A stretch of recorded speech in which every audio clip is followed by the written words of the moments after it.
अस्सलाम वालेकुम। ये छोले और कचौरी एक मौसर और गरीब लोगों के लिए सस्ती खुराक और सस्ता लंच है, जो आम तौर पर ये कराची में जब सिनेमा इंडस्ट्री अपने उरूज पे थी तो हर सिनेमा के बाहर ये गाड़ियां लगा करती थी। छोले और दही बड़े बेचने वालों के साथ साथ ये ख़ास तौर पर ये चाट, कचौरी और छोले की भी मशहूर थी और ये लगना लाजमी होती थी हर सिनेमा के आगे। लेकिन जैसे ही सिनेमा इंडस्ट्री ख़त्म हुई और ये तमाम काम में भी कमी आना शुरू हुई, जो अब ये बहुत सारे सरकारी अस्पतालों के बाहर और छोटी मार्केटों के आगे गरीब और मुतवस्सित तबके के लोग ये 40 रुपए की एक प्लेट होती है जिसके अंदर छोले और कचौरी ये खा के अपना पेट भरते हैं। आज इसी सिलसिले में हम इनसे भी मालूमात करते हैं।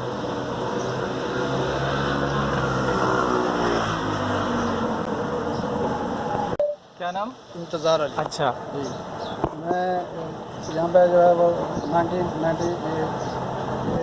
1989 में आया था अच्छा जोली में। अच्छा अच्छा ठीक है। आपने शादी वगैरह की? जी हाँ, गांव में की है शादी। अच्छा, गांव में आज़ाद कश्मीर में। 3 बच्चे हैं मेरे। अच्छा, तो आप वहाँ कब जाते हैं? कुछ तकरीबन 5-6 माह, 5 माह, 7 माह, 8 माह एक चक्कर, बाकी पूरे मजदूरी 5-6 माह तक से। मजदूरी करते रहते हैं और कोई हमारा किसी किस्म का इधर कोई फालतू महफल नहीं है हमारी। फिर अपनी मजदूरी की और आराम क्या अपने राश में आराम किया बस।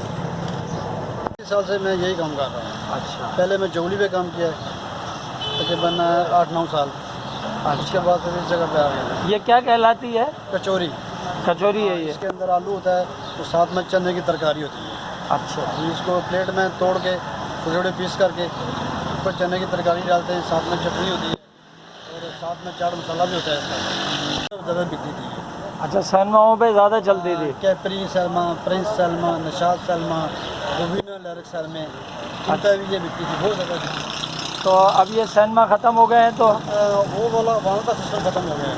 तो वैसे काम में फ़र्क पड़ा है? यार जो जुबली सिस्टम था जो वो तो था, वो तो सलमों का सिस्टम था। तो जैसे सलमे बंद हो गए वो तकरीबन कम फिर मार्केट की हद तक का रह गया जुबली की। तो यहाँ जो हम लोग करते हैं, हम लोग ठेले पर सप्लाई अपने लड़के होते हैं वो साथ में लेके जाते हैं, बेचते हैं। तो रोज़ाना आप दूसरे गाड़ी वालों को गाड़ियों में भर के दे देते हैं और गिनती करके उनके हिसाब से? तो ये कितने की दर्जन आप उनको देते हैं?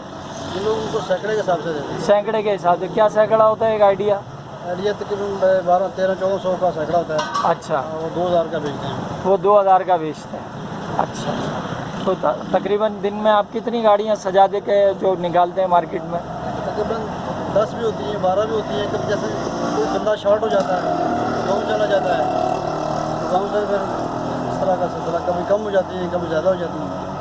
आज़ाद कश्मीर के रहने वाले? बिल्कुल, हम आज़ाद कश्मीर ज़िला बिम्बर समानी सेक्टर के हैं। ज़िला बिम्बर है और समानी सेक्टर के हैं। तहसील समानी है, वो बिल्कुल बॉर्डर के ऊपर है। अच्छा हाँ जी, हम लोग तो फिर वहाँ की परेशानी भी बहुत होते हैं। हम लोग गांव के लोग, हम लोग जितने भी हैं बॉर्डर पर रहने वाले हैं, तो बहुत परेशानियाँ बर्दाश्त करनी पड़ती हैं हम लोगों को। क्यों बर्दाश्त करनी पड़ती है? वजह इस वजह से कि ज़रा गवर्नमेंट भी उसमें इतना रिस्पॉन्स नहीं देती हम लोगों को। ज़रा गोलाबारी होती है, घर बार छोड़ते हैं हम लोग, पीछे चले जाते हैं या फिर शहर की तरफ जाते हैं तो वहाँ हमें मकान किराए पर रह के रहना पड़ता है। अगर कोई माल मवेशी हमारा नुकसान हो गया तो वो भी नुकसान होता है हमारा। खुद का भी कोई ना कोई बंदा ज़ख्मी भी हो जाता है। काफ़ी परेशान होते हैं हम लोग बॉर्डर में। अच्छा, वहाँ अक्सर होती रहती है गोलाबारी? बहुत ज़्यादा गोलाबारी होती है। मटर जो बड़ी बड़ी गन्ने होती है उनके मटरों के वो बहुत ज़्यादा वहाँ फायरिंग होती है हमारे इलाके में। तो आप अपनी फैमिली को ला के कराची में शिफ्ट नहीं हो सकते? नहीं, बस असल हम लोग देहात के रहने वाले हैं तो हमें वहाँ का रहना अच्छा लगता है यहाँ की निस्बत। ये तो हमारी मजबूरी है कि हमारे बच्चों की रोज़ी के लिए हम लोग यहाँ आते हैं इतने दूर। और दूसरा यह है कि हम लोग गाँव से यहाँ आए हुए हैं तो ये है कि यहाँ हालात ख़राब भी हो जाते हैं कोरोना की वजह से, लेकिन फिर भी हम लोग थोड़ा एहतियात भी करते हैं और अपने तो आपके साथ कितने आपके और रिश्तेदार और फैमिली के लोग हैं यहाँ पे होते हैं साथ ही? सब गाँव के ही हैं, तो थोड़ा दूर का होता है थोड़ा थोड़ा, लेकिन है वही हमारा जिला तहसील वही है कि है जी, सब वहीं के रहने वाले हैं। ये अभी तैयार हो रहे हैं, ये तकरीबन आधा तैयार हो चुके हैं। ये इसमें अभी वो इसको गाढ़ा करने के लिए हम बेसन इस्तेमाल करते हैं। ये क्या है? चिकन छोले मतलब, चिकन छोले। हाँ, कचौरी के साथ तोड़ के ऊपर डाल के इस तरह फिर वो प्लेट बनाते हैं चटनी डाल के। अच्छा। जी, ये किस तरीके से, इसमें क्या क्या डालते हैं कुछ बताएंगे? इसमें तकरीबन गरम मसाले सारे डालते हैं और घी वाले नहीं होते, ये बगैर घी के होते हैं। बेसन डालते हैं हम, बेसन से ये गाढ़े होते हैं। अच्छा, इसमें बेसन वगैरह आप डाल के इससे गाढ़ा कर देते हैं? इसको बेसन डाल के ये गाढ़ा होते हैं। अच्छा। जी, और ये वो कितनी देर में ये तैयार होता है? ये तकरीबन 4 से 5 घंटे लगते हैं एक देगड़े में।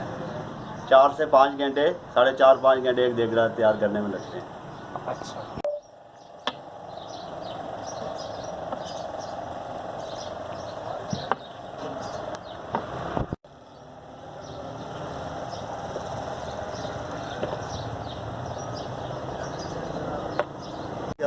कमर्शियल गैस नहीं है, हम सिलेंडर इस्तेमाल करते हैं और सिलेंडर महंगा पड़ता है।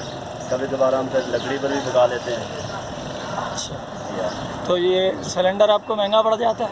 सिलेंडर काफ़ी महंगा पड़ता है, तकरीबन काफ़ी ज़्यादा है, 6,500-7 हज़ार का है मतलब एक सिलेंडर। तो उसमें बड़ा महंगा, मतलब मुश्किल से बस पूरा करते हैं इस महंगाई में।